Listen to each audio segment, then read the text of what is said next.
ನಮಸ್ಕಾರ ವೀಕ್ಷಕರೇ. ಕನ್ನಡ ನಾಡಿನ ಕೆಚ್ಚೆದೆಯ ವೀರಗಣಿ, ಬ್ರಿಟಿಷರ ವಿರುದ್ಧ ಸ್ವಾಭಿಮಾನದ ಮೊದಲ ಕಹಳೆ ಮೊಳಗಿಸಿದ ಧೀರ ಮಾತೆ ಕಿತ್ತೂರು ರಾಣಿ ಚೆನ್ನಮ್ಮ. ಕ್ರಿಸ್ತಶಕ 1778ರಲ್ಲಿ ಬೆಳಗಾವಿ ಜಿಲ್ಲೆಯ ಕಾಕತಿ ಗ್ರಾಮದಲ್ಲಿ ಜನಿಸಿದ ಚೆನ್ನಮ್ಮ ಬಾಲ್ಯದಲ್ಲೇ ಆನೆ ಸವಾರಿ, ಕುದುರೆ ಸವಾರಿ ಹಾಗೂ ಕತ್ತಿ ವರಸೆಯಲ್ಲಿ ಪಳಗಿದ ವೀರನಾರಿ.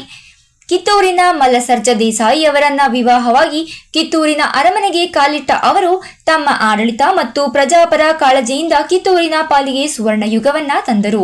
ಆದರೆ ಮಲ್ಲಸರ್ಜ ದೇಸಾಯಿ ಅವರ ಅಕಾಲಿಕ ಮರಣದ ನಂತರ ಕಿತ್ತೂರಿನ ಮೇಲೆ ಸಂಕಷ್ಟಗಳ ಸರಮಾಲೆಯೇ ಎದುರಾಯಿತು. ವಾರಸುದಾರರಿಲ್ಲದ ಕಿತ್ತೂರನ್ನ ವಶಪಡಿಸಿಕೊಳ್ಳಲು ಬ್ರಿಟಿಷರು ಮುಂದಾದರು. ಆದರೆ ಚೆನ್ನಮ್ಮ ತಾಯಿ ಕುಗ್ಗಲಿಲ್ಲ. ದತ್ತು ಪುತ್ರನನ್ನ ಸಿಂಹಾಸನದ ಮೇಲೆ ಕೂರಿಸಿ ಕಿತ್ತೂರಿನ ರಕ್ಷಕಿಯಾಗಿ ನಿಂತರು.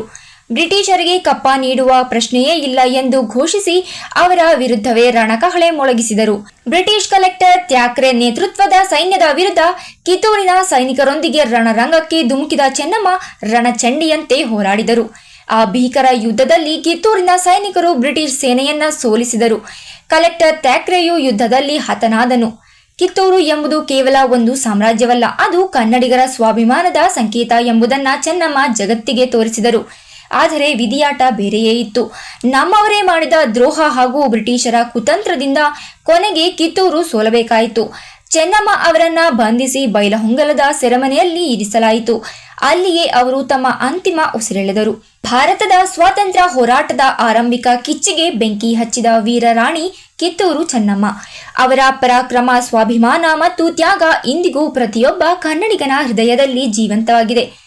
ಕನ್ನಡ ನಾಡಿನ ಹೆಮ್ಮೆಯ ವೀರಮಾತೆ ಕಿತ್ತೂರು ರಾಣಿ ಚೆನ್ನಮ್ಮ ಅವರಿಗೆ ಕೋಟಿ ಕೋಟಿ ನಮನಗಳು. ಇದು ಈ ದಿನದ ವಿಶೇಷ ಸುದ್ದಿಯಾಗಿತ್ತು. ಇದೇ ರೀತಿಯ ಹೆಚ್ಚಿನ ಅಪ್ಡೇಟ್ಸ್ಗಳಿಗಾಗಿ ನೀವು ನೋಡ್ತಾ ಇರಿ ನಮ್ಮ ಚಾಲುಕ್ಯ ಟಿವಿ. ಧನ್ಯವಾದಗಳು.